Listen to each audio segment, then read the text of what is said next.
Vamos direto acompanhar a sessão ao vivo, direto do plenário. Estão por videoconferência, os senhores advogados presentes, ministro Alexandre, tudo bem? Então, vamos dar início à 35ª sessão ordinária do plenário do Supremo Tribunal Federal. Primeiramente, faremos a leitura da ata da sessão anterior. Ata da 36ª Sessão Extraordinária do Plenário do Supremo Tribunal Federal, realizada em 11 de novembro de 2021. Presidência do senhor ministro Luiz Fux. Presentes à sessão os senhores ministros Gilmar Mendes, Ricardo Lewandowski, Carmen Lúcia, Dias Toffoli, Rosa Weber, Roberto Barroso, Edson Fachin, Alexandre de Moraes e Nunes Marques. Vice-procurador-geral da República, doutor Humberto Jaques de Medeiros. Abriu-se a sessão às 14h23, sendo lida e aprovada a ata da sessão anterior. Não havendo nenhum destaque, eu considero aprovada a ata.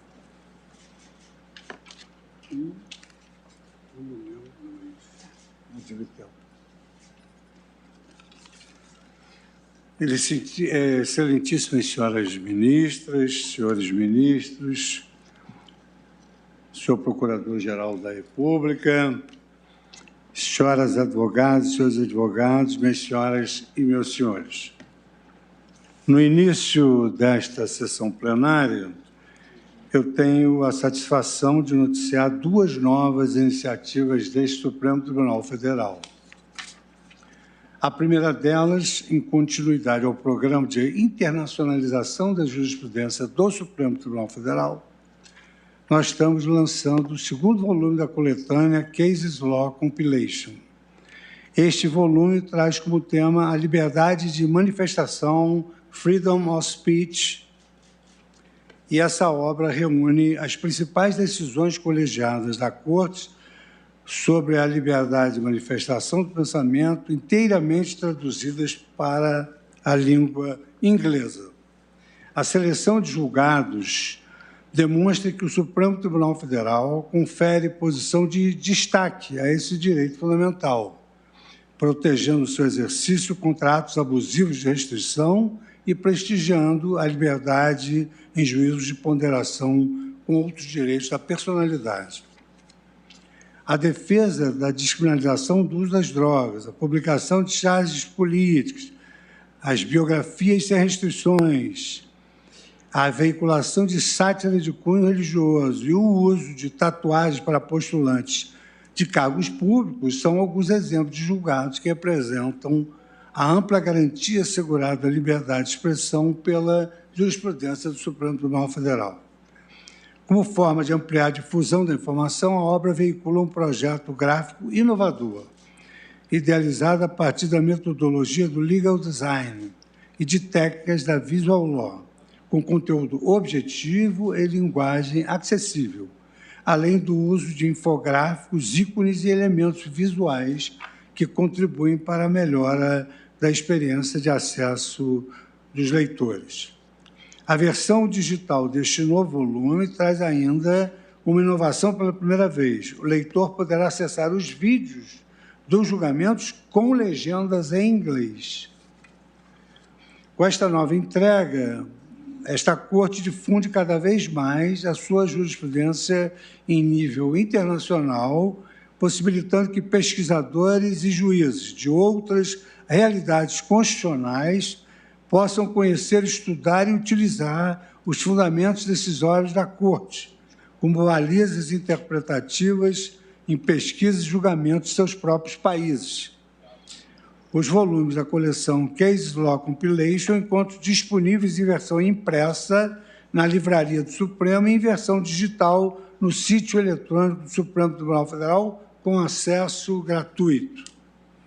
Por sua vez, a segunda iniciativa, que também honrosamente divulgo, é o lançamento, agora, não da edição internacional, mas da edição nacional do programa de intercâmbio da Cátedra Vitor Nunes Leal do Supremo Tribunal Federal. A cátedra é um centro de estudos do Tribunal dedicado ao fomento e à troca de conhecimentos por meio de programas de intercâmbio e de pesquisa. Este projeto foi iniciado em sua versão inicial, em agosto deste ano, e hoje a Corte abre suas portas para pesquisadores de instituições nacionais de pós-graduação, mestrado, doutorado, pós-doutores e professores que desejam desenvolver pesquisas teóricas e empíricas sobre temas que estejam na órbita do interesse do Supremo Tribunal Federal. Nesta primeira edição nacional, a Cátedra Vitor Nunes Leal receberá 6 pesquisadores de várias regiões do Brasil, escolhidos mediante seleção pública de ampla participação. São eles Bruno Santos Cunha, da Universidade Federal de Pernambuco, Carolina Costa Ferreira, do Instituto Brasileiro de Ensino, Desenvolvimento e Pesquisa do Distrito Federal,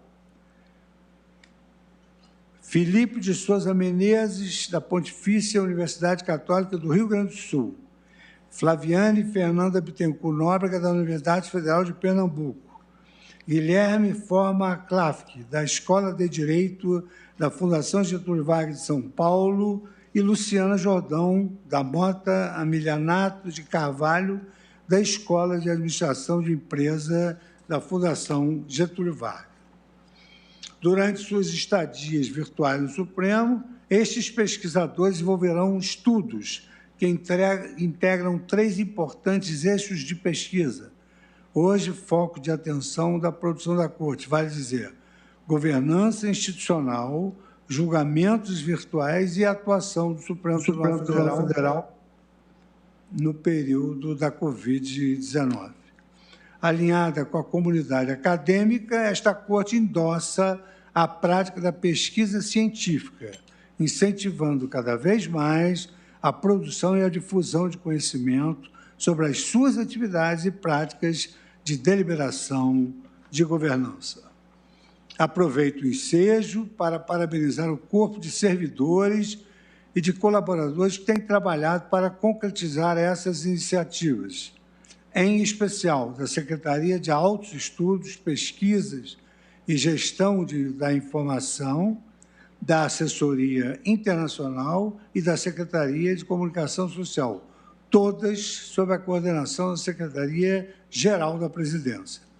Mais uma vez, intercambistas, sejam muito bem-vindos. O Supremo Tribunal Federal deseja-lhes exitosas pesquisas nessa vossa estadia virtual.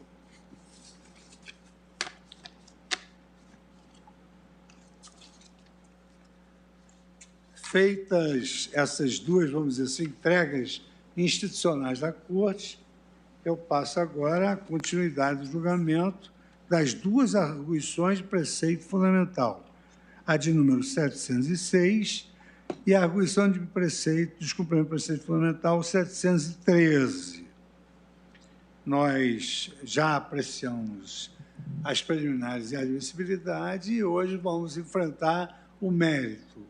Há um destaque feito neste processo e, conforme a nossa metodologia adotada, terá a palavra, ao final do voto da ministra Rosa Weber, o ministro que destacou o mérito, que é o ministro Gilmar Mendes.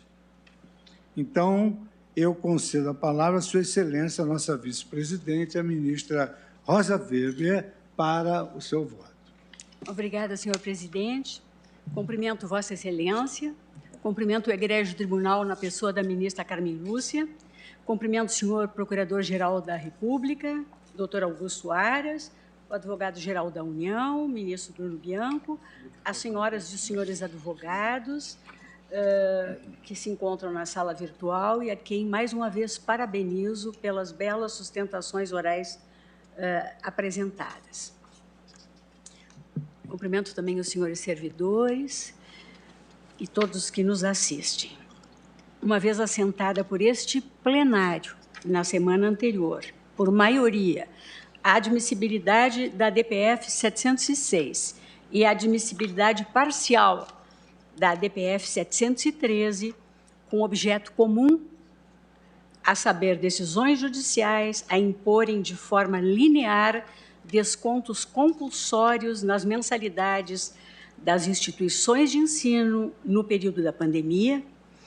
Prossigo em meu voto, senhor presidente, em uma versão sintética, publicizada que foi em sua versão integral por uma semana no plenário virtual, otimizando assim o tempo de deliberação colegiada e o debate propiciado pelo oportuno destaque levado a efeito pelo ministro Gilmar Mendes.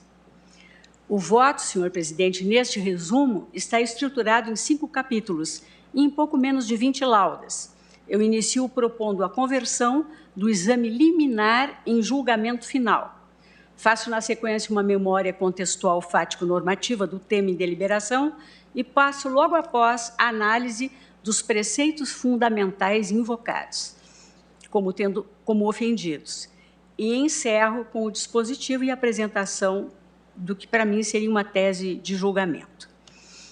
Ainda que eu tenha imprimido, senhor presidente, a tramitação dessas ações de controle concentrado, o rito do artigo 5º, parágrafo 2º da Lei 9.882, eu reputo cabível o imediato julgamento do mérito, em face do adequado aparelhamento e da suficiente instrução do processo objetivo, a permitir o julgamento definitivo de mérito, observado que foi, inclusive, o contraditório. Como relatei, o problema constitucional posto à análise desta Suprema Corte diz com controvérsia advinda de decisões judiciais com entendimentos diversos quanto à possibilidade de, no contexto da pandemia da Covid-19, ser determinada a redução das mensalidades, semestralidades ou anuidades a serem pagas às instituições de ensino superior, em razão unicamente do fato de o ensino ter deixado de ser prestado de forma presencial. Consabido que, do formal reconhecimento do estado de calamidade pública instaurado no Brasil, veja-se a respeito do Decreto Legislativo número 6, de março de 2020, decorreram consequências em diversos âmbitos, relacionadas à adoção de medidas que se apresentaram como imprescindíveis no contexto pandêmico, que, embora já atenuado, ainda assola o país. Está-se a falar de um momento excepcionalíssimo, permito-me dizer, da maior crise pandêmica já enfrentada em épocas de globalização.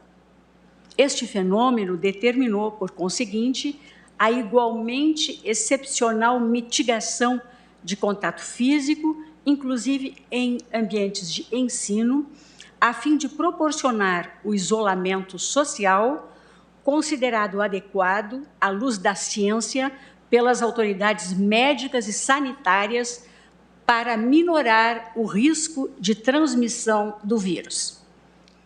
Por óbvio que medidas excepcionais devem ser utilizadas sempre com atenção aos princípios constitucionais e com o escopo de proteção dos direitos fundamentais envolvidos, mormente dos direitos à vida e à saúde, do bem-estar da sociedade e da proteção dos mais vulneráveis. Nessa linha, inicialmente foi editada no Brasil a Medida Provisória 934, de 2020, posteriormente convertida na Lei 14.040, de 18 de agosto de 2020, que estabelece normas educacionais excepcionais a serem adotadas durante o estado de calamidade pública, reconhecido pelo citado Decreto Legislativo número 6, de março de 2020. Assim, diante do grande impacto da pandemia do novo coronavírus na área educacional, a Lei 14.040 flexibilizou excepcionalmente o cumprimento do mínimo de dias de atividade acadêmica e inaugurou um regramento para assegurar o desenvolvimento do ensino mediante atividades não presenciais, a fim de permitir a integralização da carga horária exigida. De lege ferenda, especificamente sobre a revisão de cláusulas dos contratos de prestação de serviços educacionais, registro a existência de 6 projetos de lei em tramitação no Congresso Nacional. Dentre eles, destaco o projeto de Lei 3.882, de 2020, em trâmite no Senado Federal. A proposta legislativa, tal como formulada, apresenta a necessidade de atualização da planilha de custo prevista na Lei 9.870, de 1999, que dispõe sobre o valor total das anuidades escolares e incumbe à instituição de ensino, caso haja viabilidade econômica financeira, a concessão de descontos lineares ou individuais, aplicados de forma exclusiva ou concomitante. No plano infralegal, registro sobre o tema diversas portarias, que aqui eu cito, editadas pelo Ministério da Educação, sobre a substituição das aulas presenciais por aulas digitais no período da pandemia. Já o Conselho Nacional de Educação, por meio de parecer específico, veio a distinguir atividades presenciais e não presenciais e a recomendar a utilização das duas alternativas durante a pandemia, inclusive com medidas específicas quanto à educação superior. A destacar que a alteração da modalidade de ensino para a via remota, por meio digital, em decorrência da propagação do novo coronavírus, teria, segundo as decisões impugnadas nessas ADPFs, por se tratar de ato superveniente e imprevisível, o condão de ensejar a redução dos custos para as instituições de ensino, a tornar as cláusulas contratuais excessivamente onerosas, uma vez que a execução do contrato passou a ser feita com um modo de ensino distinto do efetivamente contratado. Esse é o fundamento das decisões judiciais impugnadas para a concessão de descontos lineares nas mensalidades. Como visto, o tema é de enorme repercussão social, jurídica e econômica, envolvendo a necessidade de averiguação cuidadosa de cada parâmetro de controle invocado como preceito fundamental ofendido nessas ações de controle concentrado. Começo a análise dos preceitos fundamentais pelo da livre iniciativa. Segundo o Conselho de Reitores das Universidades Brasileiras, há afronta à livre iniciativa, uma vez que aos prejuízos já suportados pelas instituições de ensino superior, e aqui eu abro aspas, somam-se os fatores de riscos decorrentes da imposição judicial de redução linear de suas receitas ou mesmo a suspensão delas, sem qualquer comprovação de que suas despesas foram reduzidas efetivamente, e ainda a obrigação de se reinventar para manter a prestação de serviços nas condições mais adversas. É uma posição punitiva do ente público que deveria agir na quadra inversa, com investimentos e facilitação de liquidez aos alunos e às entidades de educação em geral. O risco sistêmico sobre o Sistema Nacional de Educação é muito evidente. Fecho aspas. Prossigo eu dizendo que, consabido que paulatinamente foi superada a visão individualista da interpretação do direito civil e, mais precisamente, dos contratos, a fim de atender às necessidades e aos interesses sociais. Como corolário, promove-se a boa-fé objetiva, mormente no que concerne à sua função corretiva. E aqui eu estou trazendo a lição de Orlando Gomes, abrindo aspas, quando diz: está abalado o princípio da força obrigatória das convenções, pelo qual os efeitos do contrato teriam de se produzir quaisquer que fossem as circunstâncias ou as consequências. O legislador intervém a cada instante na economia dos contratos, ditando medidas que, tendo aplicação imediata, lhe alteram os efeitos. Fecho aspas. Nesse contexto, prossigo, perfeitamente cabível a revisão contratual em hipóteses necessárias para a proteção do consumidor em aplicação da legislação erigida com esse desiderato.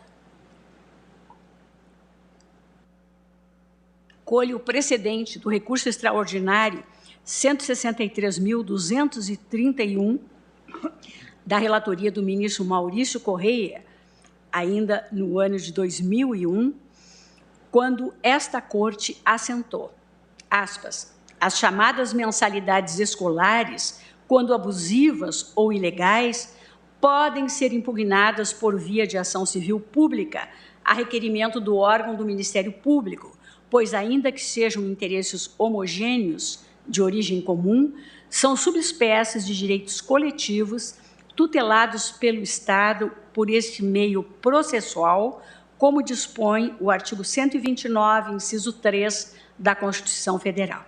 Fecho aspas. Prossigo.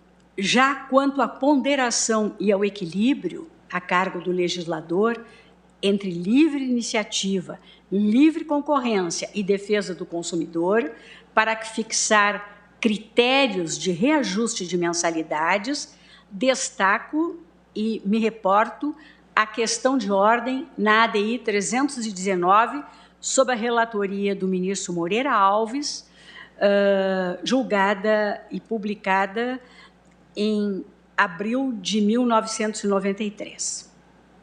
Diversa, porém, senhor presidente, é a situação em exame nos presentes autos, na minha visão, onde se dá, por força das decisões judiciais impugnadas, interferência em todos os contratos de modo linear, geral e abstrato, sem apreciação das peculiaridades de cada avença, a fim de perquirir a real configuração de abusividade ou desequilíbrio por fato imprevisível e externo à relação contratual. Tal postura, a meu juízo, fere sim a livre iniciativa. Outra seria a interpretação se prolatadas as decisões judiciais mediante um real juízo de ponderação das circunstâncias fáticas singulares, a culminar na efetiva proteção de um consumidor estudante individualizado, delimitado, concreto.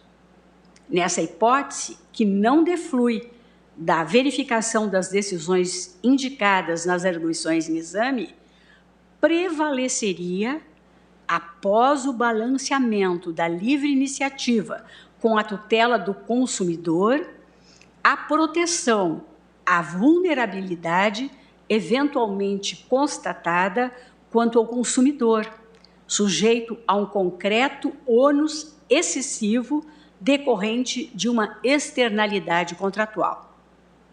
No entanto, os autos revelam a existência, como já salientei, de decisões que deferem descontos gerais e lineares, com disciplinas díspares e percentuais diversos, a evidenciarem situação apartada da isonomia. Aplicada a presunção de prejuízo automático a uma das partes, que enceta, consequentemente, a intervenção no domínio privado das instituições de ensino, a sofrerem a imposição da redução das contraprestações devidas pelo serviço educacional e, por conseguinte, a diminuição de receita. Por meio do entendimento judicial em exame, que determina, reitero, descontos lineares nas contraprestações devidas às instituições de ensino superior particulares, retira-se a possibilidade de negociação entre as partes e de se encontrar o equilíbrio entre a proteção do consumidor e a manutenção do ensino em tempos de pandemia. Quanto ao ponto, colho, com a ressalva do meu entendimento pessoal, em atenção ao princípio da colegialidade, uma vez que, integrando a corrente minoritária, votei pela ausência de inconstitucionalidade material da lei paraense, então impugnada, exceto do voto do ministro Dias Toffoli, redator do acórdão da ADI 6445, na qual declarada por esta Suprema Corte a inconstitucionalidade formal e material do ato normativo nela em exame. Transcrevo por elucidativo, excerto do voto do ministro Dias Toffoli. Abro aspas.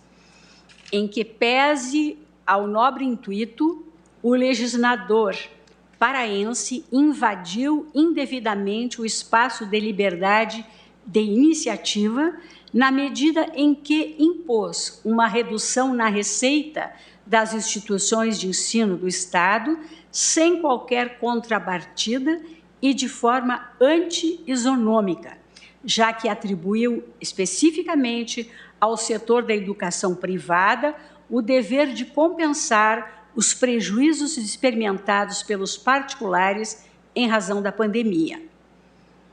Na espécie, a edição da lei impugnada está atrelada a fatores externos à atividade econômica afetada, quais sejam os efeitos de uma emergência internacional de saúde, os quais atingiram tanto pessoas físicas como jurídicas, e cuja obrigação de mitigação não pode ser transferida a um ou outro agente privado. Reitero que, por louvável que seja a iniciativa do Estado do Pará, a estipulação de descontos lineares não necessariamente importa em benefício aos consumidores, pois retira das partes contratantes a capacidade de negociar formas de pagamento que se adequem à situação de cada um. Isso porque a norma interveio indistintamente em todos os contratos do Estado, colocando em situação desproporcionalmente favorável aqueles que não observaram decréscimo remuneratório em decorrência da pandemia e prejudicando ainda mais aqueles que, por circunstâncias pessoais, precisariam de descontos maiores nas mensalidades. Fecho aspas. Como disse, trata-se de excerto do voto do ministro Dias Toffoli, redator do acórdão na DI 6445, julgada, ou melhor, publicada no Diário de Justiça de 17 de agosto do corrente ano, 2021. Prossigo eu. Nessa ordem de ideias, uma vez que também aqui em jogo decisões judiciais, hão de ser levadas em consideração, a meu juízo, as peculiaridades socioeconômicas e as necessidades de cada estudante e de cada instituição de ensino após eventual malogro da negociação entabulada em busca de um reequilíbrio contratual espontâneo. A ressignificação das obrigações das partes, à luz da vulnerabilidade econômica e do valor constitucional da solidariedade entre ambas, sobretudo em uma relação complexa em tempos de pandemia, e surge como um corolário dos deveres anexos de informação, cuidado, proteção, respeito e cooperação recíproca, que defluem da função integrativa da boa-fé objetiva prevista no artigo 422 do Código Civil. A solução consensual seria, nas palavras de Anderson Schreiber, a mais ágil, eficiente e segura para o desequilíbrio do contrato, notadamente em face da particular desarmonia entre o caminho da judicialização e a ideia de reequilíbrio contratual.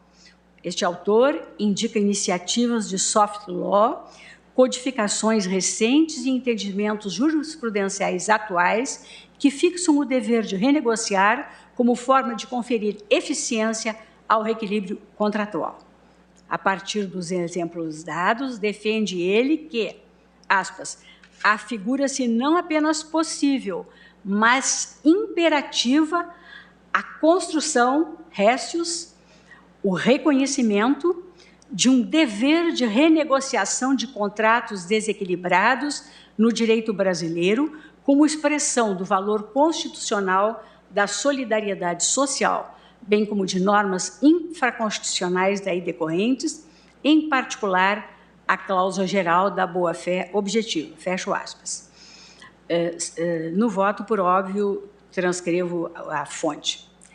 A nota pública, por sua vez, emitida pelo Ministério Público Federal em 12 de maio de 2020, em orientação a seus membros quanto à revisão dos contratos de prestação de serviços educacionais afetados pela pandemia, reconhece o efeito produzido em ambas as partes do contrato e recomenda sejam privilegiados mecanismos extrajudiciais para a resolução de conflitos. Nessa linha de raciocínio jurídico, a imposição de descontos lineares desconsidera as peculiaridades de cada contrato individualmente examinado e viola, a meu juízo, a livre iniciativa, obstaculizando a via da renegociação entre as respectivas partes envolvidas. Segundo o postulado invocado é o princípio da igualdade e a alegação de que, vulnerado, os autores afirmam que as decisões judiciais impugnadas utilizam diferentes critérios de controle de preços com o estabelecimento de tratamentos díspares entre pessoas que estão na mesma situação e ignoram a situação de real hipossuficiência ou não. Com efeito, a leitura das decisões permite aferir um intenso grau de variabilidade entre os percentuais concedidos pelos diferentes juízos, de modo a quebrar a uniformidade do tratamento do direito contratual em apreço. Em absoluto, revela uma resposta jurisdicional que prestigie a isonomia, a concessão por um órgão do Poder Judiciário de um desconto uniforme de 30% para todos os alunos de instituição de ensino. Por outro órgão, de uma redução de 15% para estudantes do curso de medicina. E, em sentido inverso, a negativa de qualquer forma de abatimento em processo submetido a um terceiro julgador, sempre em demandas análogas, é dizer, adversário sobre revisão contratual em decorrência da alteração da forma da prestação do ensino imposta pela pandemia da Covid-19. A multiplicidade de ações judiciais em que aplicadas interpretações díspares em decisões divergentes quanto ao mesmo tempo. Não se verifica, por outro lado, a determinação de descontos individuais e específicos para alunos que efetivamente tenham sofrido o impacto da crise, sopesado com a eventual repercussão negativa também acarretada na instituição de ensino. No plano legislativo, a escolha constituinte originária de conferir competência privativa sobre direito civil à União insere-se em um contexto de conferir uniformidade à sua aplicação, que ganha ainda mais relevância no âmbito da contratação na esfera do ensino superior. Em se tratando de decisões judiciais, ausentes causas constitucionais que validem tratamento diferenciado, igualdade material, as hipóteses análogas hão de ser igualmente tratadas, sob pena de violação do princípio da isonomia. É o que ocorre, no meu entender, aqui. Terceiro postulado é o princípio da autonomia universitária. No Brasil, assegurada, como sabemos todos, a autonomia universitária, inicialmente por decreto de 1931, de número 19.851, publicado à época do governo provisório de Vargas, cujo artigo 9º assim estabelecia: as universidades gozarão de personalidade jurídica e de autonomia administrativa, didática e disciplinar, nos limites estabelecidos pelo presente decreto, sem prejuízo da personalidade jurídica que tenha ou possa ser atribuída pelos estatutos universitários a cada um dos institutos componentes da universidade. Fecho aspas. Também prevista pela Lei 5.540 de 1968, alterada pela Lei 6.420, de 1977, que rezava: as universidades gozarão de autonomia didático-científica, disciplinar, administrativa e financeira, que será exercida na forma da lei e dos seus estatutos. Posteriormente, com a promulgação da Constituição de 1988, a autonomia universitária galgou estatura constitucional ao ser reconhecida no artigo 207. Nas palavras de Edivaldo Boaventura, aspas, no que tange à universidade, a Constituição elevou a autonomia, cerne da vida acadêmica, desde os tempos medievais, à suprema condição da principal disposição da educação superior. É o carro-chefe da universidade na Constituição Federal de 1988. Transcrevo a fonte. Assentado que o Estatuto Constitucional da Universidade tem como cerne a autonomia, a Constituição de 1988 estabelece ainda, em seu artigo 22, que compete privativamente à União legislar sobre diretrizes e bases da educação nacional. No plano legislativo ordinário, a Lei de Diretrizes e Bases da Educação dá concretude à autonomia universitária nos seus artigos 53 e 54. Quanto ao conteúdo material da autonomia universitária, 3 são suas dimensões: autonomia didático-científica, autonomia administrativa e autonomia financeira. É o que se colhe do voto do ministro Celso de Mello na ADI 51, em que relator o ministro Paulo Brossard, julgado em outubro de 1989. Nessa linha, a Lei de Diretrizes e Bases da Educação conferiu à autonomia uma circunscrição temática, desde que observadas as normas gerais pertinentes. Incumbe às universidades o exercício de suas funções com espaço de liberdade para dispor, propor e estruturar as atividades administrativas e pedagógicas, inclusive em momentos de enfrentamento de fatos imprevisíveis, como a pandemia da Covid-19. Estabelecida a premissa de que as universidades são reguladas pelas leis gerais, tal autonomia não se reveste do caráter de independência e tampouco cria exceção à incidência da legislação aplicável. A jurisprudência dessa Suprema Corte consagra que a autonomia há de ser balizada pela regulação estatal. Acerca da amplitude da autonomia universitária e da natureza do serviço público federal por elas prestado, lapidar o voto do ministro Paulo Brossard ao julgamento da já referida ADI 51, que eu transcrevo no voto nas frações de interesse, das quais me eximo da leitura nessa versão sintética que apresento.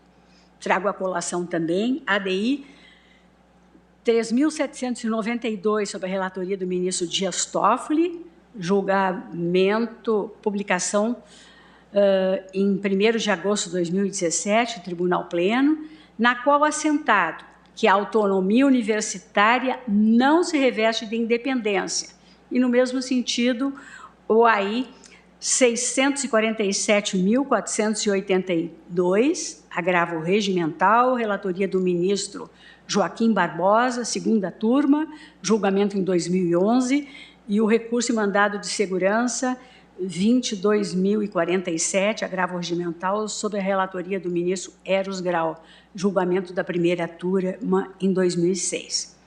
A autonomia universitária, constitucionalmente albergada, assegura, sem dúvidas, autogoverno e autogestão às universidades, de forma, porém, limitada às áreas administrativa, financeira, patrimonial e didático-científica. A interpretação dos âmbitos administrativo e financeiro há de ser feita sempre à luz da submissão ao princípio da legalidade, vetor da administração pública, a teor do artigo 37, caput da nossa Lei Maior. Com efeito, há limitações constitucionais e infraconstitucionais que podem reger as universidades, como explica Ana Cândida da Cunha Ferraz em artigo de enorme qualidade, intitulado Autonomia Universitária na Constituição de 1988. No caso em exame, saliento: que as instituições privadas de ensino superior integram o Sistema Federal de Ensino, como previsto na Lei 9.394 de 96, tal como ocorre com as universidades federais, nos termos dos artigos 209 e 211 da Constituição Federal. Ressalto que, como já decidido por essa Suprema Corte, ao julgamento da mencionada ADI 6423, por maioria de votos, o tema relativo às mensalidades na rede privada de ensino durante o plano de contingência da Covid-19 insere-se no âmbito das normas gerais sobre direito civil, a afastar a competência concorrente dos Estados no que concerne à edição de normas sobre responsabilidade por danos aos consumidores. Nessa linha de raciocínio jurídico, foram julgadas formalmente inconstitucionais as leis estaduais que determinavam redução obrigatória e proporcional das mensalidades das instituições de ensino privadas. Também enfatizada por esta Casa a edição da Lei 14.010 de 2020, destinada a disciplinar o regime jurídico emergencial e transitório das relações jurídicas de direito privado durante a pandemia. Tal diploma normativo estabeleceu normas gerais e até mesmo previu hipóteses de fatos não considerados imprevisíveis e de suspensão de aplicação do artigo 49 do Código de Defesa do Consumidor. Da sua leitura e integral interpretação, percebe-se que nada consta quanto à disciplina da execução dos contratos de prestação de serviços educacionais. Assim, poderia o legislador federal, dentro do seu espaço de liberdade de conformação para edição de regramento específico da pandemia, ter previsto situações ensejadoras de revisão geral autorizada dos aludidos contratos educacionais em decorrência dos efeitos da pandemia. Não o fez, contudo, permitindo que se vislumbre verdadeiro silêncio eloquente a revelar opção pela manutenção geral dos termos dos contratos educacionais e, em se tratando de ensino superior, da autonomia financeira que, como visto, compõe a autonomia universitária. Cabe, pois, no meu entender, a cada universidade ou instituição de ensino superior gerir os específicos contratos educacionais e efetuar, seu caso, eventuais negociações para descontos nas contraprestações financeiras de acordo com a peculiaridade de cada curso e com a realidade econômica particular de cada discente, sem prejuízo da apreciação judicial da avença, também à luz das especificidades contratuais surgidas após a eclosão da pandemia e da necessidade de manutenção da prestação do ensino sob o novel formato exigido. Em recente julgamento da ADI 5946, que tratou da ampliação da autonomia universitária por emenda constitucional estadual, o relator, o eminente ministro Gilmar Mendes, assim sumarizou a interdependência entre as dimensões do conteúdo material da autonomia. Aspas, forçoso concluir, portanto, que a autonomia didático-científica só se perfectibiliza com as garantias da autonomia administrativa e da autonomia da gestão financeira e patrimonial, que, por sua vez, só serão de fato observadas se presentes recursos financeiros mínimos para assegurar o seu funcionamento.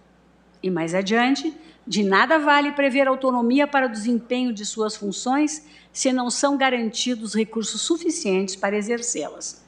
Fecho aspas. No caso em exame, os contratos educacionais não são abarcados pela legislação que dispõe sobre o regime jurídico emergencial e transitório das relações jurídicas de direito privado, como eu disse, o que torna inconstitucional não só a edição de lei estadual sobre o tema, por violação da competência privativa da União, como também a prolação de decisão judicial que, com as vestes de legislador, estabelece critérios gerais não determinados pela Lei 4.010 de 2020, para reduzir de forma ampla e inespecífica a contraprestação de serviços educacionais, mormente considerando que a mensalidade é a principal fonte de receita das instituições de ensino em tela. Tal postura, aliada ao aumento do nível de inadimplência e de evasão durante a pandemia, como foi destacado na tribuna nas sustentações orais, tem a capacidade de gerar relevante impacto na obtenção de recursos financeiros suficientes em detrimento da autonomia universitária garantida pela lei fundamental.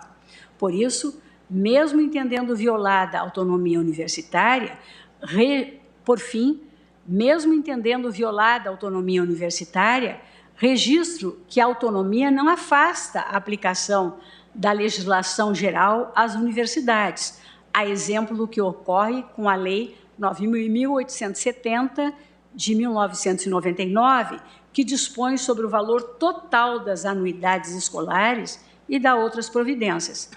Destaco o teor do seu artigo 1º, parágrafo 3º, que versa sobre o valor anual ou semestral contratado. Parágrafo 3º. Poderá ser acrescido ao valor total anual de que trata o parágrafo 1º, montante proporcional à variação de custos a título de pessoal e de custeio, comprovado mediante a apresentação de planilha de custo, mesmo quando esta variação resulte da introdução de aprimoramentos no processo didático-pedagógico. Fecho aspas. Assim, nos termos legais, para eventual majoração do valor anual em decorrência de aprimoramento no processo didático-pedagógico, exige-se, na forma da lei, repito, a comprovação mediante a apresentação de planilha de custo. Não acolho, contudo, senhores ministros, o argumento de que as decisões impugnadas carecem de fundamentação ao feitio legal. Reporto minha compreensão dessa Corte, no sentido de que o texto constitucional exige apenas a explicitação pelo órgão jurisdicional das razões do seu convencimento, e cito precedentes. Também entendo que, sem razão, a parte autora, quando aponta violado o ato jurídico perfeito e a própria segurança jurídica. O Código Civil possui nos artigos 317, 478, 479 e 480 regramentos que autorizam a revisão contratual, todos sabemos. Também o Código de Defesa do Consumidor, no seu artigo 6º, apresenta como direito básico do consumidor a modificação das cláusulas contratuais que estabeleçam prestações desproporcionais ou sua revisão em razão de fatos supervenientes que as tornem excessivamente onerosas. Como afirma Álvaro Vilaça de Azevedo, reconhece-se modernamente a teoria da imprevisão, que admite, imanente em todos os contratos, a cláusula rebus sic stantibus. Nessa linha de concepção, o ordenamento jurídico brasileiro alberga a teoria da imprevisão, que possibilita, uma vez verificada a onerosidade excessiva decorrente de fato superveniente e imprevisível, a dissolução do contrato de trato sucessivo ou a sua manutenção após revisão das cláusulas, a fim de recuperar o equilíbrio contratual entre as partes e evitar prejuízo econômico. Desse modo, entendo que não há falar, como disse, em afronta ao ato jurídico perfeito e à segurança jurídica. A teoria da imprevisão mitiga legitimamente a força obrigatória dos contratos, o pacta sunt servanda, em nome da preservação da avença de forma equilibrada. Entendo, contudo, que a fixação de reduções ou descontos lineares nas contraprestações devidas às instituições revela-se desproporcional. Isso porque não há adequação da medida à tutela do direito do consumidor estudante concebido de forma genérica e ampla, fulcrada em um raciocínio de presunção. Inexiste adequação da solução adotada para tutelar também a saúde, a manutenção do ensino, o equilíbrio financeiro das instituições, a função social das empresas, dentre outros aspectos relevantes. A imposição de determinação linear a atingir todos os contratos é medida de duvidosa eficácia para solver os problemas econômicos, sociais e financeiros envolvidos nos dois polos contratuais. A pandemia gerou efeitos na contratação e na remuneração de professores de instituições privadas, sobretudo em razão da suspensão ou da redução do pagamento das mensalidades. Além disso, a necessidade tampouco é demonstrada. Perguntas guia conduzem a esta conclusão. São elas: é imprescindível fixar descontos lineares independentemente da demonstração de efetiva perda remuneratória de cada discente e da apreciação concreta de diminuição dos custos da prestação do serviço educacional? Segunda, qual a onerosidade maior impelida ao devedor em decorrência única e especificamente da alteração da forma da prestação de ensino remotamente? Há um real nexo causal? Por fim, a contraprestação é superior ao custo do serviço oferecido em nova plataforma? Menos gravosa parece-me, senhor presidente, a possibilidade de negociação concreta em via conciliatória entre as partes, com resultado sujeito ao escrutínio judicial, caso a caso, à luz das circunstâncias fáticas efetivamente demonstradas, sopesando-se, por exemplo, as características do curso, as atividades oferecidas de forma remota, a carga horária mantida, as formas de avaliação, a possibilidade de participação efetiva do aluno nas atividades de ensino, os custos advindos de eventual transposição do ensino para a via remota eletrônica e o investimento em plataformas de educação remota e em outros métodos de aprendizagem ativa e inovadora que respeitem o isolamento social requerido para minorar a propagação viral,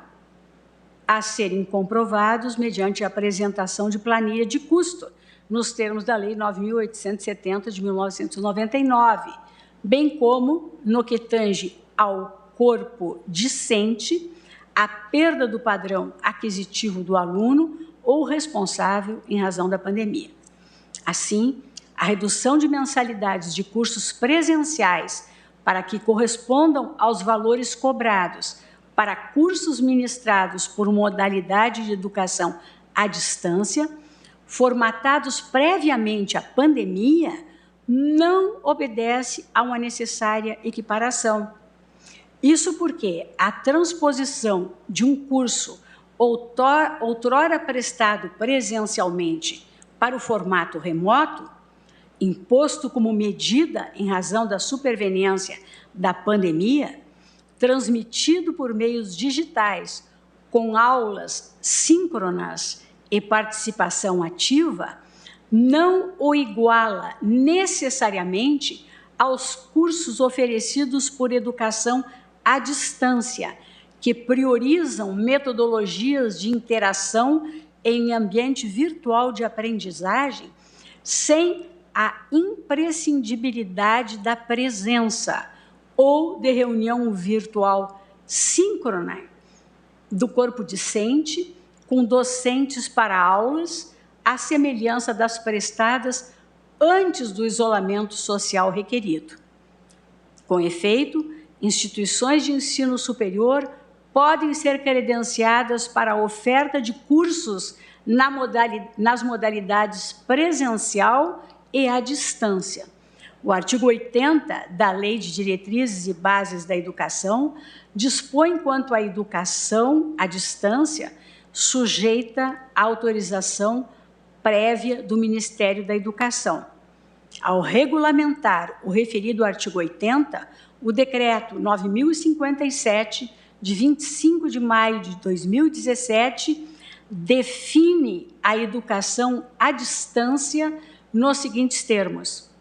Para os fins deste decreto, considera-se educação à distância a modalidade educacional na qual a mediação didático-pedagógica nos processos de ensino e aprendizagem ocorra com a utilização de meios e tecnologias de informação e comunicação, com pessoal qualificado, com políticas de acesso, com acompanhamento e avaliação compatíveis, entre outros, e desenvolva atividades educativas por estudantes e profissionais da educação que estejam em lugares e tempos diversos.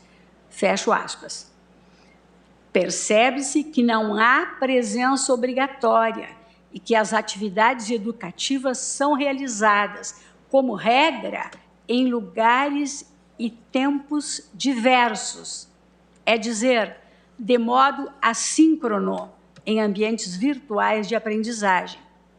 Por outro lado, as atividades presenciais específicas são previstas no artigo 4º, que estabelece que as atividades presenciais, como tutoriais, avaliações, estágios, práticas profissionais e de laboratório e defesa de trabalho previstos nos projetos pedagógicos ou desenvolvimento da instituição de ensino e do curso, serão realizadas na sede da instituição de ensino, nos polos de educação à distância ou em ambiente profissional, conforme as diretrizes curriculares nacionais. Fecho aspas. Nesta linha de intelecção, a educação presencial é distinta, reforço, da oferecida na modalidade à distância. Na modalidade à distância, ao ensino em ambientes diversos, com plataformas construídas mediante tecnologias digitais e telemáticas. E a educação é prevista desde o início para ser prestada de modo síncrono e assíncrono, com realização de atividades regidas pela flexibilidade, pela autonomia e pela responsabilidade, mediante participação em horários diversos e disponibilização de materiais didáticos previamente elaborados. Com o advento da pandemia e da exigência de garantir o ensino em um ambiente de aprendizagem seguro, houve, em muitas instituições privadas de ensino superior, a adoção da estratégia do ensino remoto como alternativa temporária, com a reprodução, na medida do possível, como fazemos, senhores ministros, nas nossas sessões, do formato conteudista antes fornecido presencialmente, em encontros virtuais síncronos, vale dizer, em que apenas o espaço e não o tempo é deslocado, compartilhando os participantes o mesmo momento, ainda que estejam em locais distintos. Mantidos ainda o cronograma e a carga horária de aulas e atividades presenciais transpostas, as aulas ministradas e atividades acompanhadas pelos mesmos docentes, tudo com vista a assegurar o direito à educação. Assim, apenas em cada caso concreto pode ser averiguado o formato efetivamente implantado em cada instituição de ensino, no tocante aos específicos cursos e à manutenção da capacidade de aproveitamento e absorção pelos estudantes. Na mesma linha, a proporcionalidade em sentido estrito não se perfaz. De difícil verificação é a proporção entre o meio, interferência judicial geral e abstrata nos contratos de ensino superior privado para reduzir a contraprestação devida por estudantes, e o fim, que é a proteção econômica do consumidor estudante em razão do desequilíbrio contratual acarretado pela pandemia.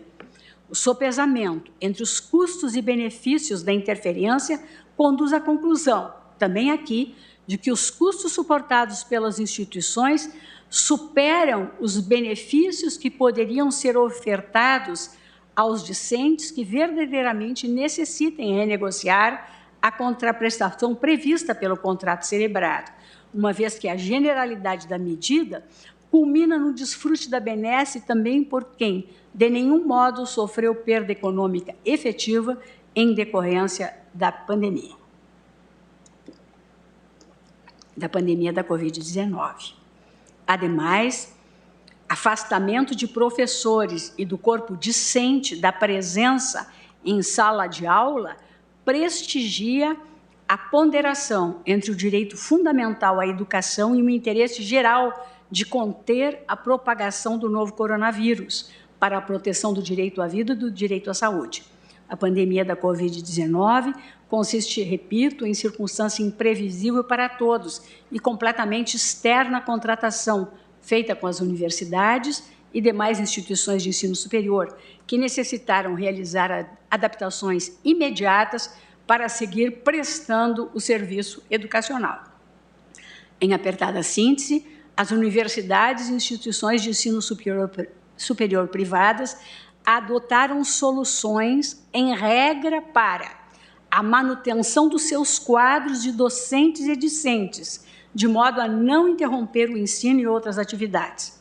O afastamento decorrente da suspensão da realização das atividades de educação na modalidade presencial, a transposição de aulas e atividades para um ambiente remoto, com compartilhamento de interação e manutenção do ensino com novas metodologias ativas. E, por fim, a instrumentalização tecnológica e a capacitação dos docentes para as novas práticas e metodologias inseridas na estruturação da nova dinâmica do processo de ensino e aprendizagem não presenciais, necessários durante a pandemia. Não vejo, com a devida vênia, cautela e equilíbrio na imposição de descontos lineares pelos órgãos do Poder Judiciário.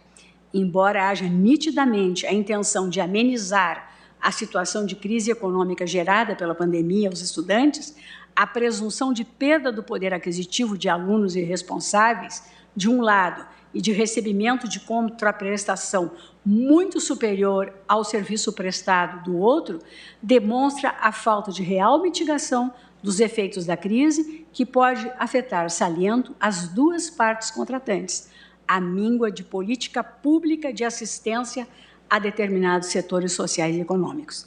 Incumbe aos juízes, diante de cada caso que se apresente, realizar a necessária ponderação, pressuposto e parte de um julgamento, à luz do princípio da proporcionalidade, como adverte Alexis. Ante exposto, senhor presidente, conheço e julgo procedente o pedido da ADPF 706 e conheço parcialmente da ADPF 713 e, na parte conhecida, julgo procedente o pedido para afirmar a inconstitucionalidade das interpretações judiciais que, unicamente fundamentadas na eclosão da pandemia da Covid-19 e no respectivo efeito de transposição de aulas presenciais para ambientes virtuais, determinam às instituições de ensino superior a concessão de descontos lineares nas contraprestações dos contratos educacionais, sem considerar as peculiaridades dos efeitos da crise pandêmica em ambas as partes contratuais envolvidas na lide.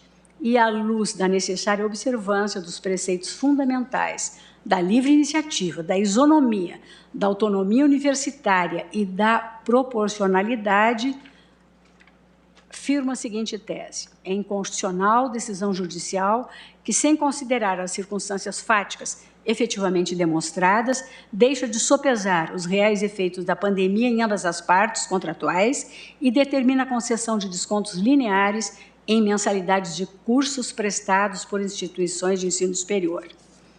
Segundo, para a caracterização da vulnerabilidade econômica e da onerosidade excessiva em contratos de prestação de serviços educacionais de nível superior em razão da pandemia, é imprescindível a apreciação das características do curso, das atividades desenvolvidas, das atividades oferecidas de forma remota, da carga horária mantida, das formas de avaliação, da possibilidade de participação efetiva do aluno nas atividades de ensino, dos custos advindos de eventual transposição do ensino para a via remota eletrônica, do investimento financeiro em plataformas de educação remota, em capacitação de docentes e em outros métodos de aprendizagem ativa e inovadora que respeitem o isolamento social requerido para minorar a propagação viral. E ainda, da alteração relevante dos custos dos serviços de educação prestados, da existência de cronograma de reposição de atividades práticas, da perda do padrão aquisitivo do aluno ou responsável em razão dos efeitos da pandemia e da existência de tentativa de solução conciliatória extrajudicial. Entendo ainda, senhor presidente, que esta decisão não, na minha visão, não poderia produzir efeitos automáticos em processos com decisão já transitada em julgado. É como voto, senhor presidente, nesta síntese. Muito obrigado, ministra Rosa Weber. Agora passo a palavra à sua excelência, o nosso decano, ministro Gilmar Mendes, que pediu destaque em sessão virtual. Presidente, boa tarde, eminente relator e nossa vice-presidente, ministra Rosa Weber, e cumprimento também a ministra Carmen Lúcia e os demais ministros. Presidente, eu vou tentar fazer um resumo e já digo desde logo que, em razão de as preliminares terem sido decididas na última sessão plenária, passo também diretamente ao mérito. Eu cito as normas constitucionais tidas como violadas na exata ordem sequencial, o artigo 1º, inciso 4º, o artigo 5º, inciso 2 e 36 da Constituição do Catálogo de Direitos, o artigo 6º sobre os direitos sociais, o artigo 22 sobre a competência da União, inciso 1º, o artigo 93, inciso 9º, sobre a competência do Supremo Tribunal Federal e sobre os julgamentos dos órgãos do Poder Judiciário, o artigo 205 da Constituição e o artigo 207.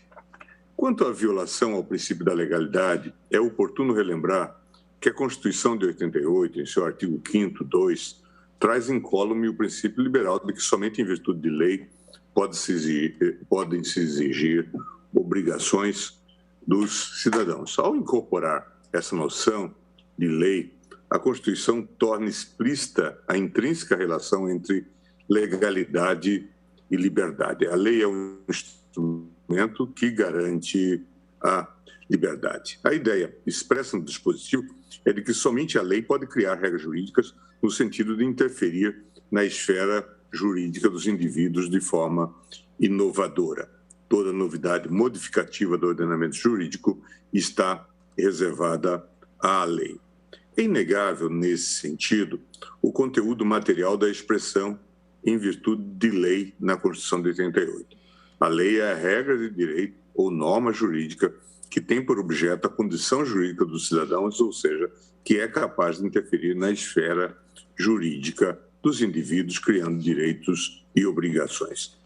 A lei deve ser igualmente geral e abstrata, uma disposição normativa válida em face de todos os indivíduos, de forma impessoal, e que regule todos os casos que nela se subsumam no presente e no futuro. Trata-se também de um conceito material de lei como ratio e ethos do Estado de Direito, que leva em conta o conteúdo e a finalidade do ato legislativo, sua conformidade a princípios e valores compartilhados em sociedade, assim fortalecendo o necessário liame entre legalidade e legitimidade. O termo lei não pode deixar de ser também entendido em seu sentido formal, como a norma produzida pelo órgão competente, parlamento, e segundo o processo legislativo previsto na Constituição.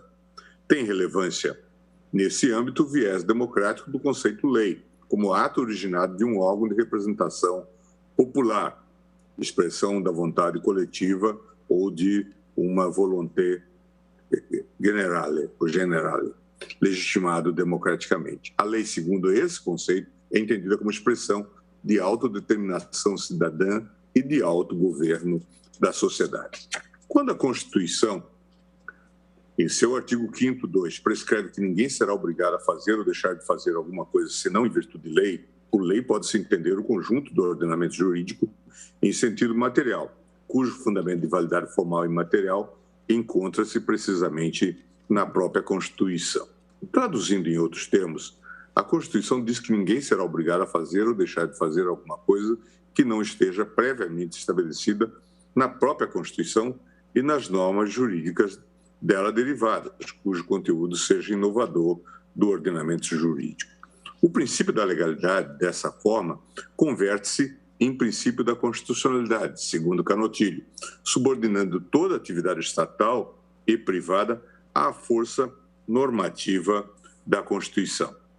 Em grave cenário de desarranjo econômico causado pela atual pandemia do SARS-CoV-2 coronavírus, é fato incontestável que ocorreram rupturas de inúmeros paradigmas sanitários, sociais, econômicos e jurídicos.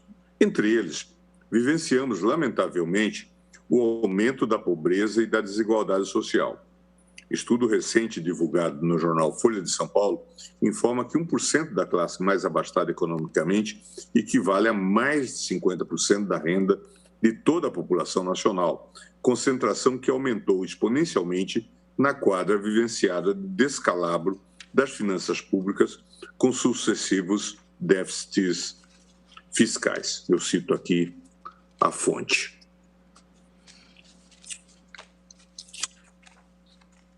Entre as medidas legislativas adotadas em âmbito nacional, foi possível observar a concessão de auxílio emergencial aos mais desassistidos, Lei 13.982, de 2020. A manutenção dos empregos e renda, MP 936, de 2020, posteriormente convertida na Lei 14.020, de 2020.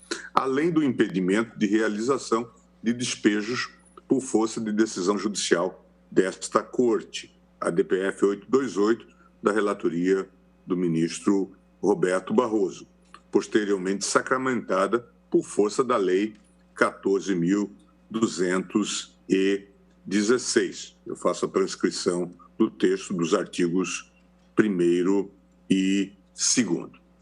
É bem verdade que houve a promulgação de normas educacionais excepcionais a serem adotadas durante o estado de calamidade pública, reconhecido pelo Decreto Legislativo número 6, de 20 de março de 2020, inicialmente tratada na MP 934 de 2020, posteriormente convertida na Lei 14.040 de 2020. Cuidou esse diploma, entre outras questões, sobre a dispensa de cumprimento da carga horária mínima, todavia sem qualquer detalhamento sobre descontos ou interpretações, abarcando a onerosidade excessiva dos contratos estudantis. Sobre a matéria em debate, considero relevante destacar a recente legislação que determinou a suspensão de prazos prescricionais e decadenciais, além de propiciar a intervenção estatal em inúmeros contratos, tal como realizado pela Lei 14.010 de 2020. A saber, esta lei, artigo 1º, institui normas de caráter transitório e emergencial para a regulação de relações jurídicas de direito privado em virtude da pandemia do coronavírus, Covid-19. Artigo 6º. As consequências decorrentes da pandemia do coronavírus nas execuções dos contratos, incluídas as previstas no artigo 393 do Código Civil, não terão efeitos jurídicos retroativos. Artigo 7º. não se consideram fatos imprevisíveis para os fins exclusivos dos artigos 317, 478, 479 e 480 do Código Civil o aumento da inflação, a variação cambial, a desvalorização ou a substituição do padrão monetário. Parágrafo 1º. As regras sobre revisão contratual previstas na Lei 8.078, de 11 de setembro de 90, Código de Defesa do Consumidor, e na Lei 8.245, de 18 de outubro de 91, não se sujeitam ao disposto no caput deste artigo. Parágrafo 2º. Para os fins desta lei, as normas de proteção ao consumidor não se aplicam às relações contratuais subordinadas ao Código Civil, incluindo aquelas estabelecidas exclusivamente entre empresas ou empresários. Rememore-se ainda, presidente, que o veto presidencial aos artigos 6º e 7º, entre outros, foi derrubado pelo Congresso Nacional, deixando claro que as consequências decorrentes da pandemia do coronavírus nas execuções dos contratos, incluídas as previstas no artigo 393 do Código Civil, não terão efeitos jurídicos retroativos. No âmbito consumerista, Lei 8.078, a novela legislação é clara em determinar que não se aplica a interpretação restritiva do artigo 7º da Lei 14.010 de 2020 nos contratos submetidos ao Código de Defesa do Consumidor e à Lei de Locações. Aqui que reside uma eventual divergência com a eminente ministra relatora, cujo magnífico voto nós acabamos de ouvir. Podem ser considerados fatos imprevisíveis para os fins exclusivos dos artigos 317, 478, 479 e 480 do Código Civil o aumento da inflação, a variação cambial, a desvalorização ou a substituição do padrão monetário no âmbito do CDC. Neste, vejamos o artigo 6º, inciso 5º. São direitos básicos do consumidor. Inciso 5º. A modificação das cláusulas contratuais que estabeleçam prestações desproporcionais ou sua revisão em razão de fatos supervenientes que as tornem excessivamente onerosas. A contrário senso, a norma recentemente aprovada pelo Poder Legiferante, pelo Poder Legislativo, Lei 14.010 de 2020, após a derrubada dos vetos presidenciais, registra que os efeitos futuros dos contratos consumeristas e locatícios firmados anteriormente sofrerão os influxos das consequências jurídicas decorrentes da pandemia, entre elas a possibilidade de revisão judicial em contratos de execução continuada na situação de excessiva onerosidade derivada de acontecimentos extraordinários, com base na interpretação sistemática do artigo 6º, 5º do CDC, combinados com o artigo 317, 478 e 479 do Código Civil, em verbos, respectivamente. Artigo 317. Quando por motivos imprevisíveis sobrevier desproporção manifesta entre o valor da prestação devida e o do momento de sua execução, poderá o juiz corrigi-lo a pedido da parte, de modo que assegure, quanto possível, o valor real da prestação. Artigo 478. Nos contratos de execução continuada ou diferida, se a prestação de uma das partes se tornar excessivamente onerosa, com extrema vantagem para a outra, em virtude de acontecimentos extraordinários e imprevisíveis, poderá o devedor pedir a resolução do contrato. Os efeitos da sentença que a decretar retroagirão à data da citação. E 479. A resolução poderá ser evitada oferecendo-se o réu a modificar equitativamente as condições do contrato.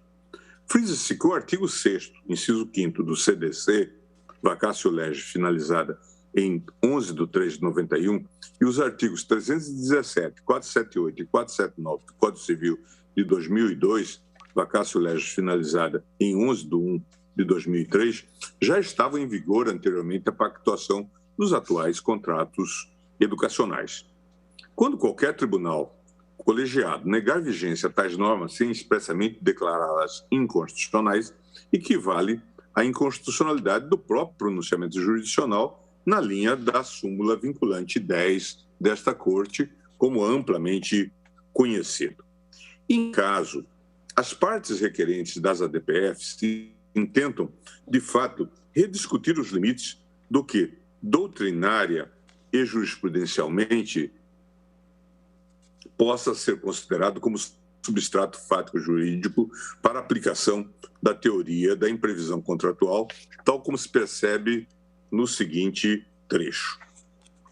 Não há onerosidade excessiva se os custos e os preços do serviço não mudam, e diante desse quadro, quando o Estado juiz impõe pagamentos por serviços que não cobrem seus custos básicos, responsabiliza desproporcionalmente as IES, as instituições de ensino superior, por uma situação de crise social generalizada. Isso está na ADPF 706. Considerando todas essas nuances e sobressaltos econômicos, sociais e jurídicos que advieram com a pandemia da Covid-19, com todas as vênias, a eminente relatora e aqueles que a acompanharam, entendo não ser possível, com base em parâmetros tão abertos e de difícil comprovação fática, adentrar em tema de restrição de cognição ampla e casuística em sede ordinária, individual ou coletiva, atingindo cada demanda consumerista em curso e contrariando o artigo 6º e o parágrafo 1º do artigo 7º, ambos da Lei 14.010, além do disposto no artigo 5º, inciso 32, e no artigo 174 da Constituição in literis, respectivamente. Artigo 5º, inciso 32. O Estado promoverá, na forma da lei, a defesa do consumidor. Artigo 170. A ordem econômica fundada na valorização do trabalho humano e na livre iniciativa tem por fim assegurar a todos existência digna, conforme os ditames da Justiça Social, observados os seguintes princípios. A defesa, inciso 5º, a defesa do consumidor. Tais normas foram conformadas por meio do Código de Defesa do Consumidor. A constitucionalidade da submissão dos contratos bancários a esse microsistema coletivo restou consagrada como constitucional por esta Corte na ADIM 2591. Eu transcrevo, então, a ementa, redator para acórdão deste caso, o ministro Eros Grau, em que se assentou a ação direta, julgada improcedente, afastando-se a exegese que submete às normas do Código de Defesa do Consumidor a definição do custo das operações ativas e da remuneração das operações passivas praticadas por instituições financeiras no desempenho da intermediação de dinheiro na economia, sem prejuízo do controle pelo Banco Central e do controle e revisão pelo Poder Judiciário, nos termos do disposto no Código Civil, em cada caso de eventual abusividade, onerosidade excessiva ou outras distorções na composição contratual das taxas de juros. Nesse precedente, o direito de revisão dos contratos, em caso de onerosidade excessiva, foi assegurado ao consumidor, tal como previsto no artigo 6º, inciso 5º do Código do Consumidor, como corolário do artigo 5º, inciso 32, do artigo 175 da Constituição Federal. Por sua vez, os direitos básicos consumeristas estão disciplinados da seguinte forma no Código de Defesa do Consumidor. São direitos básicos do consumidor a efetiva prevenção e reparação de danos patrimoniais e morais, individuais, coletivos e difusos. 7. O acesso aos órgãos judiciários e administrativos com vistas à prevenção ou reparação de danos patrimoniais e morais, individuais, coletivos ou difusos, assegurada a proteção jurídica, administrativa e técnica aos necessitados. 8. A facilitação da defesa de seus direitos, inclusive com a inversão do ônus da prova a seu favor no processo civil, quando, a critério do juiz, for verossímil a alegação ou quando for ele hipossuficiente, segundo as regras ordinárias de experiência.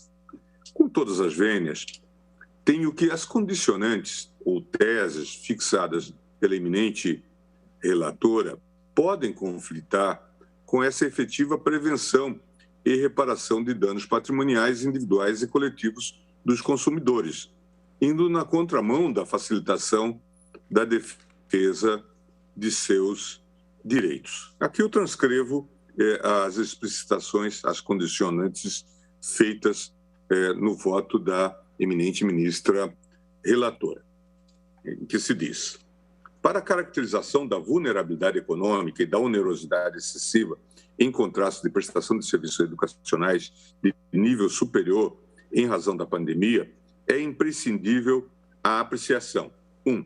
Das características do curso. 2. Das atividades oferecidas de forma remota. 3. Da carga horária mantida. 4. Das formas de avaliação. 5. Da possibilidade de participação efetiva do aluno nas atividades de ensino. 6. Dos custos advindos de eventual transposição do ensino para a via remota eletrônica. Do investimento financeiro.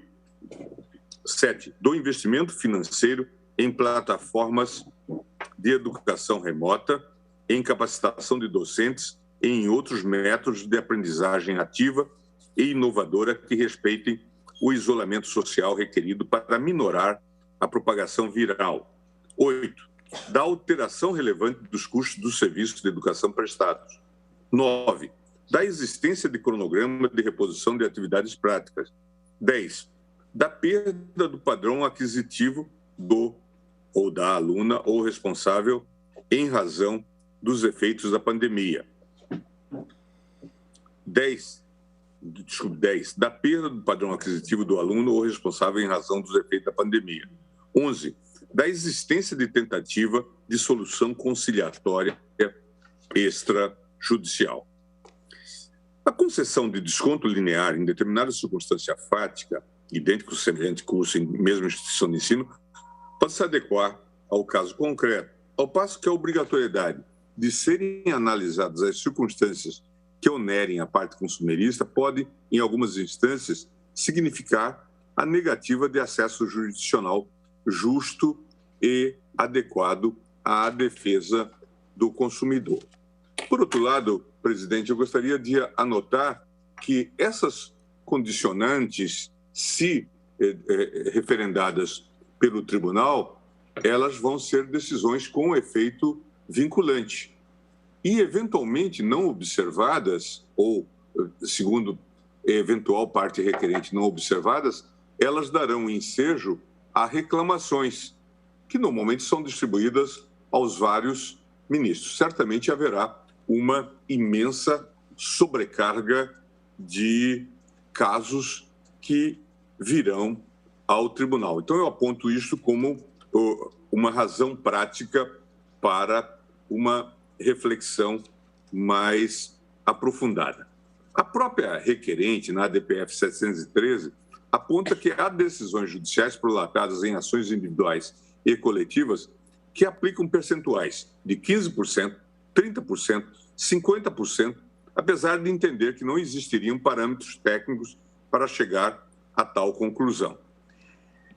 Exigir que sejam sopesadas diversas análises circunstanciais pormenorizadamente estipuladas nesta via é praticamente inviabilizar o deferimento de pleitos de revisão, normalmente ao exigir que sejam apreciados entre aquelas os custos advindos da eventual transposição do ensino para a via remota eletrônica, o investimento financeiro em plataformas de educação remota, em capacitação de docentes e em outros métodos de aprendizagem ativa e inovadora que respeitem o isolamento social requerido para minorar a propagação viral. A alteração relevante dos custos dos serviços de educação prestados e a existência de cronograma de reposição de atividades práticas. É disso que a liberdade de acesso à jurisdição deve ser ressignificada para a proteção contra as exigências desproporcionais comprobatórias para o exercício de tal mistério. De nada adianta asseverar que é livre o acesso ao Poder Judiciário se para efeito de juízo de deliberação liminar ou final do pedido, estipulam-se exigências, condições de difícil demonstração, praticamente inviabilizando ou tolhendo o exercício daquela via jurisdicional. Isso porque a profusão de possibilidades fático-jurídicas que podem emergir de decisões em demandas individuais e coletivas não permite a fixação de condicionantes com viés objetivo, normativo, realizadas a prioristicamente pelo Poder Judiciário.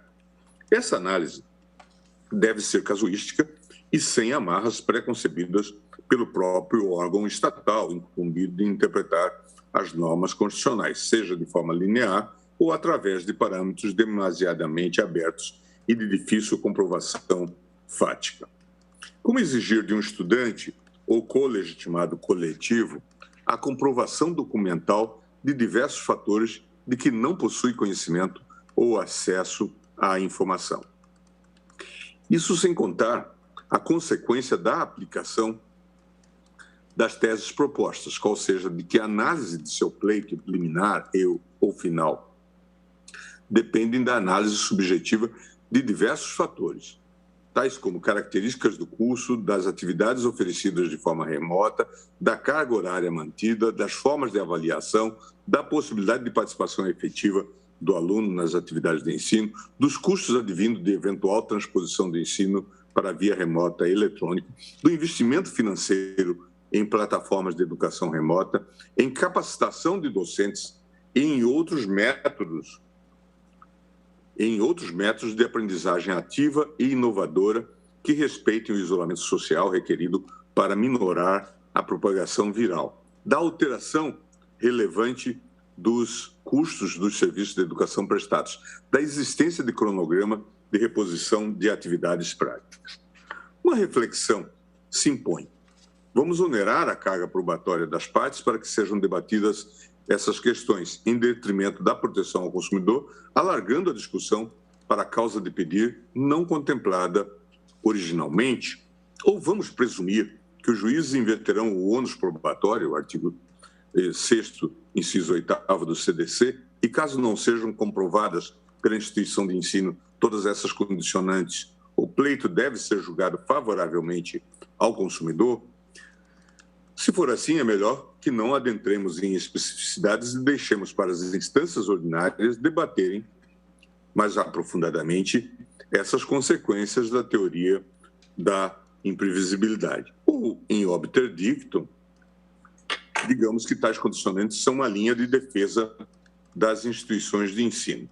Essas balizas, com todas as vênias, a meu ver, ultrapassam os limites propostos para a presente via, a qual deveria, em caso, limitar-se a conferir a constitucionalidade ou inconstitucionalidade de determinada interpretação constitucional conferida em sede de cognição exauriente.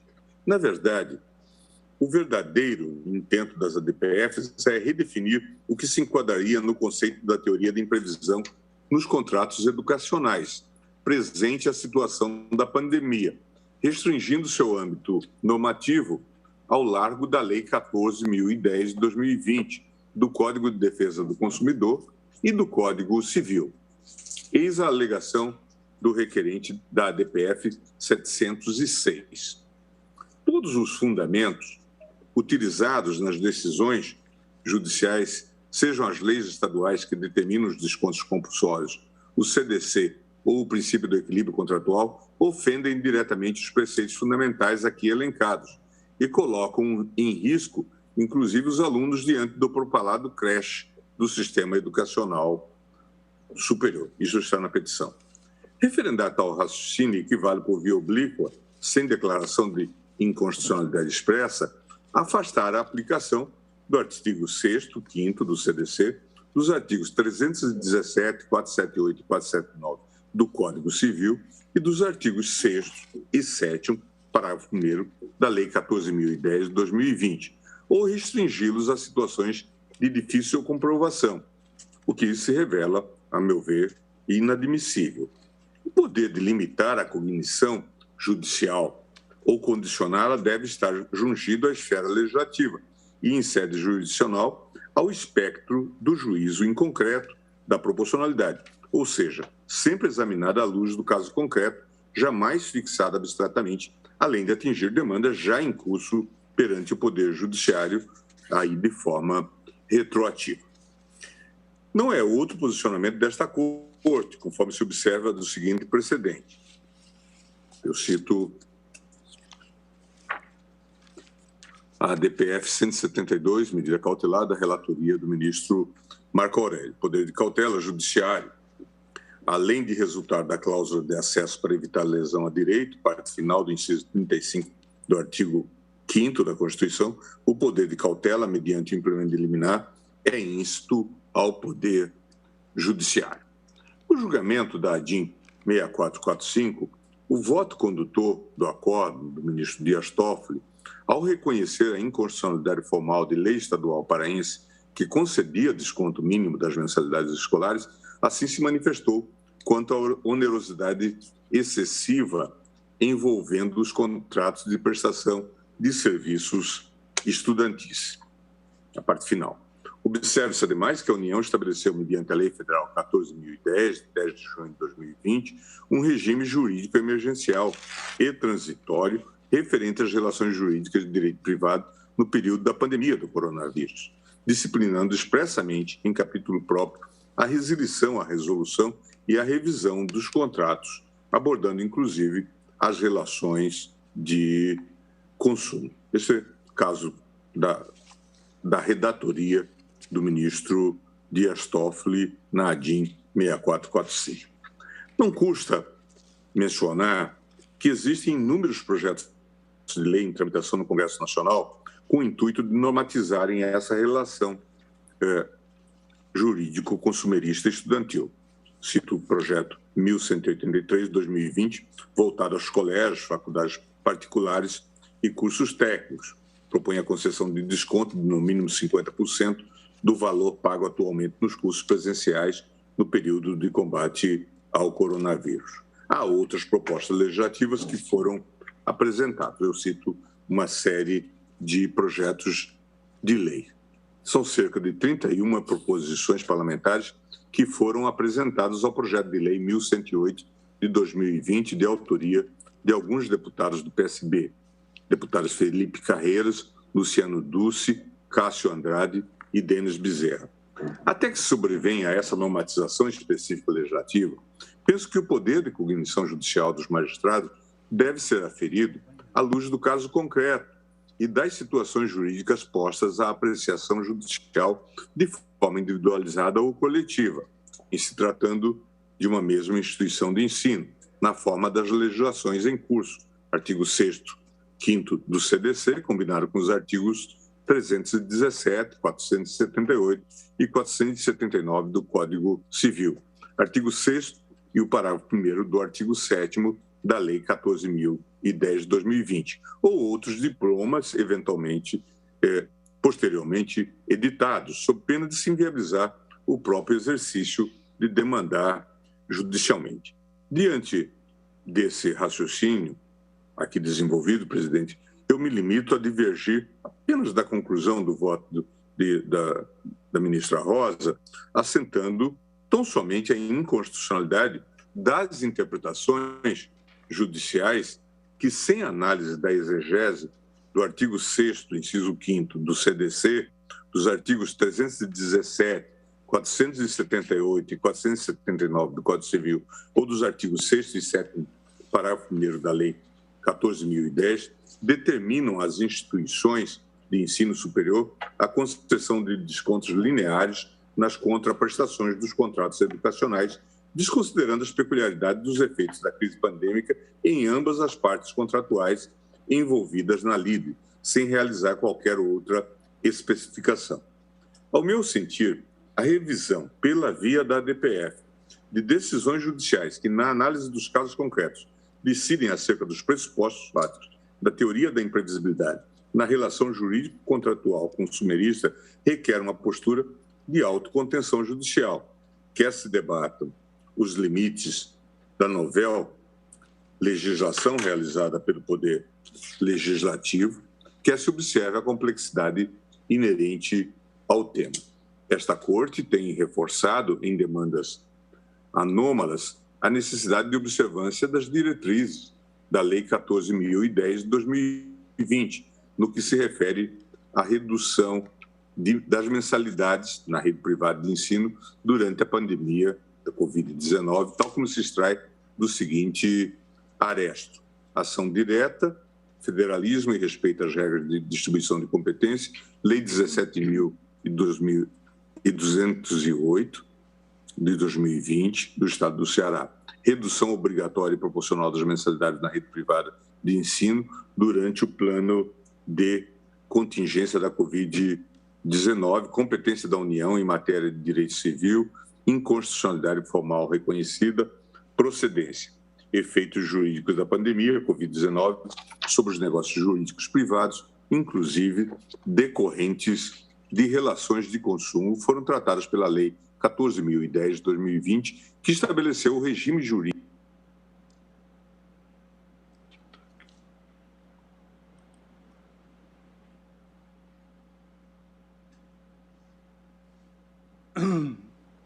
Ministro Gilmar, Vossa Excelência nos ouve?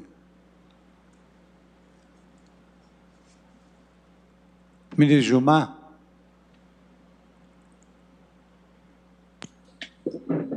Sim, presidente. Ministro Gilmar, Vossa Excelência nos ouve?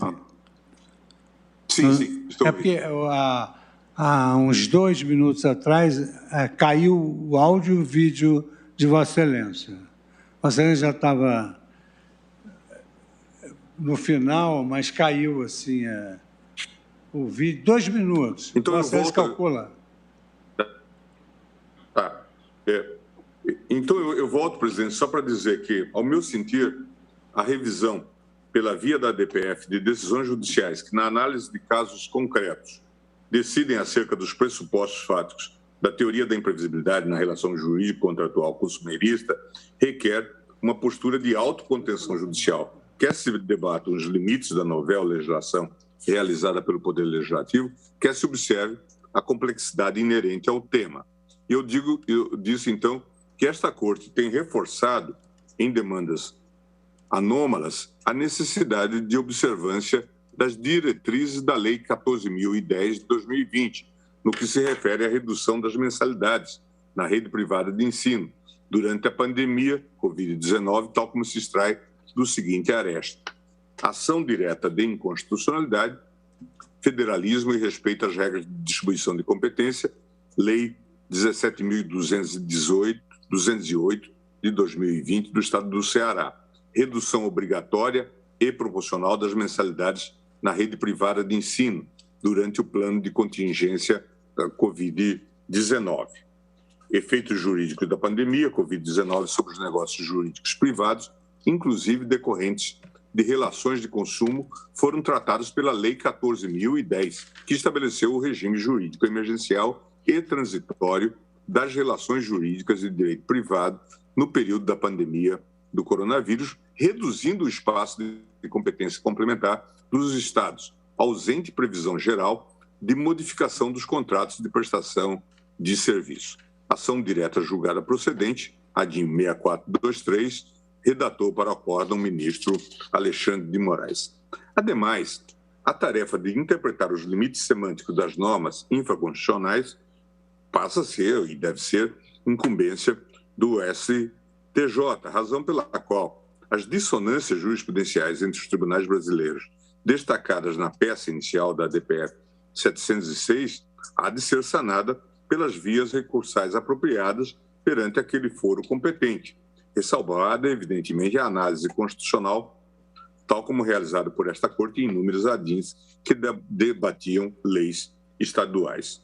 Ao fim, e eu estou encaminhando para o final, presidente, é induvidoso que possibilitar o acesso às vias autocompositivas deve ser incentivada como medida de desjudicialização e melhoria da prestação jurisdicional.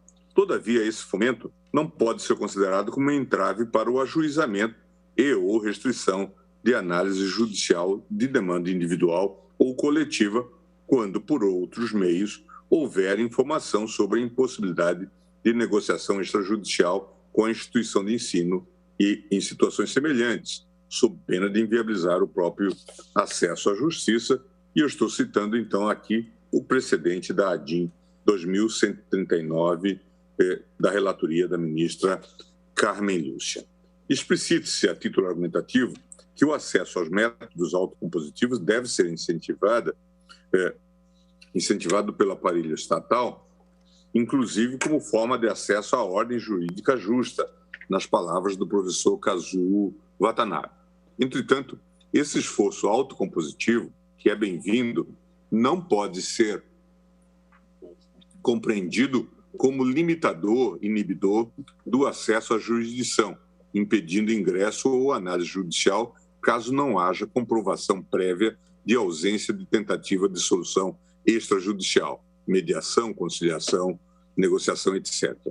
O papel do Supremo, entendo, há de ser minimalista em se tratando de restrição de cognição da atividade jurisdicional, motivo pelo qual a inconstitucionalidade persiste tão somente nas decisões judiciais que não apliquem ou desconsiderem o âmbito normativo do artigo 6º, inciso 5º do Código de Defesa do Consumidor, dos artigos 317, 478 e 479 do Código Civil, ou dos artigos 6º e parágrafo 7º, parágrafo 1º, e dos artigos 6º e 7º, parágrafo 1º da Lei 14.010 de 2020.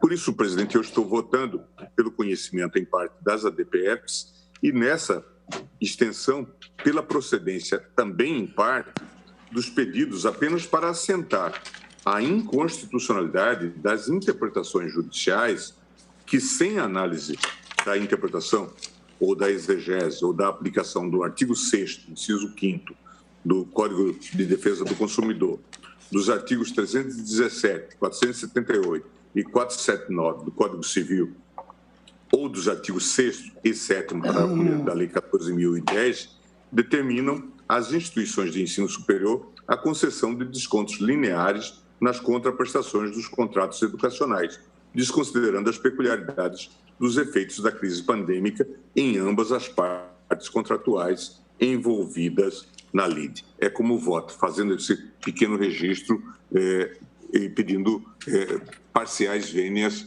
ao eminente voto da ilustre relatora.